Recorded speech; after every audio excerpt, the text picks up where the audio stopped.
राधे राधे दोस्तों, आपका स्वागत है हमारे लड्डू गोपाल चैनल पे। आज के वीडियो में हम जानेंगे कि माँ सरस्वती ने क्यों दिया माता लक्ष्मी और गंगा को श्राप। चलिए जानते हैं पौराणिक कथा। माँ सरस्वती, माता लक्ष्मी और गंगा, ये तीनों ही देवी विष्णु भगवान की 3 पत्नियां थीं। तीनों सदा नारायण को प्रसन्न रखने का प्रयास करती रहती थी ताकि विष्णु भगवान का विशेष प्रेम उन्हें प्राप्त हो सके। इसी सिलसिले में एक बार माँ गंगा ने विष्णु जी के प्रति अपना लगाव जाहिर किया, जिसकी वजह से माँ सरस्वती को गंगा का लगाव देखकर ईर्ष्या महसूस होने लगी। चलिए आपको पूरी कथा सुनाते हैं। माँ सरस्वती ने क्यों दिया माता लक्ष्मी और गंगा को श्राप। तीनों पत्नियों के प्रति सम्मान स्नेह रखने के स्थापित सिद्धांत के अनदेखी कर गंगा के प्रति अपना लगाव दिखाने के लिए सरस्वती ने अपने पति विष्णु को बहुत ही बातें सुनानी शुरू कर दी। लक्ष्मी ने उसे रोकने की कोशिश की, लेकिन गुस्से के कारण वह नारायण को उसी तरह ताना मारती रही। साथ ही सरस्वती ने भी गंगा को अपशब्द कहे। इस कलह से तंग आकर और अपनी तीनों पत्नियों को लड़ते हुए देखकर भगवान विष्णु कुछ समय के लिए वैकुंठ से बाहर चले गए।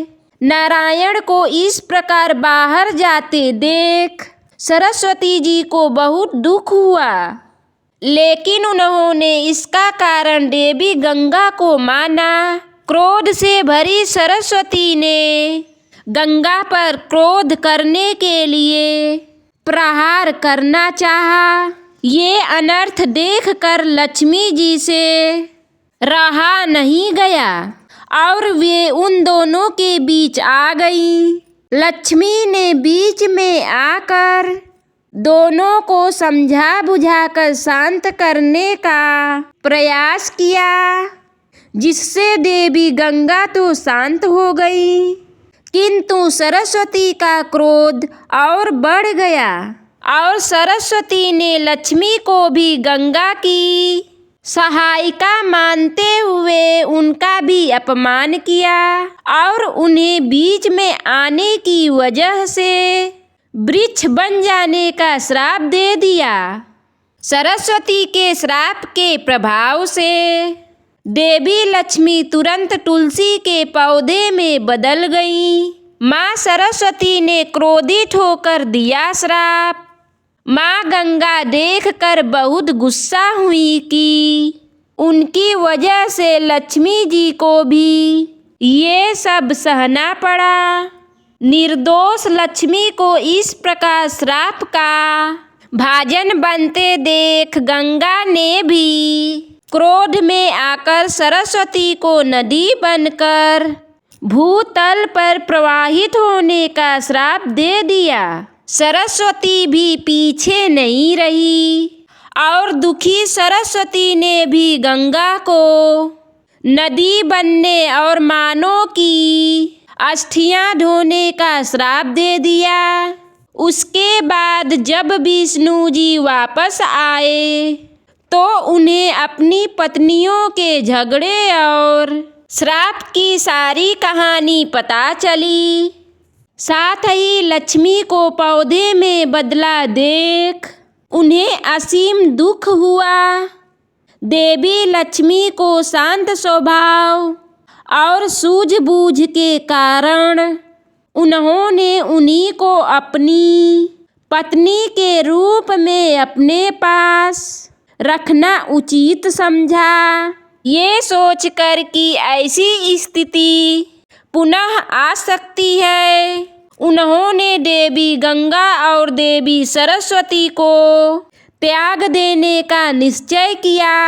अलगाव की अपरिहार्य स्थिति से व्यथित होकर वे दोनों डरपोक क्षणों में क्षमा मांगने लगे और श्राप का शीघ्र निवारण करने के लिए कहने लगे। तब भगवान विष्णु ने उन्हें बताया कि गंगा पृथ्वी पर मनुष्यों के पापों को ढोने के लिए अवतरित होंगी और यह नदी के रूप में स्वर्ग, भूलोक और पाताल लोक में त्रिपठगा होकर बहेंगी। साथ ही वे अंश रूप में उनके चरणों में, परमपिता ब्रह्मा के कमंडल में और महादेव के जटाओं में भी रहेंगी और सरस्वती भी उनके साथ भूतल पर ही बहेंगी और साथ ही अंश रूप में उनके साथ रहेंगी।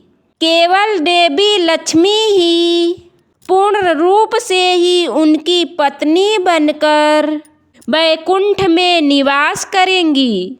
साथ ही उन्होंने शालिग्राम का रूप देवी लक्ष्मी के तुलसी रूप का भी परिग्रहण किया। कहा जाता है कि तब से ही गंगा और सरस्वती एक दूसरे के श्राप के कारण पृथ्वी पर नदी के रूप में बह रही है और लक्ष्मी जी हमेशा भगवान विष्णु के साथ उनकी पत्नी बनकर वैकुंठ में निवास करती हैं।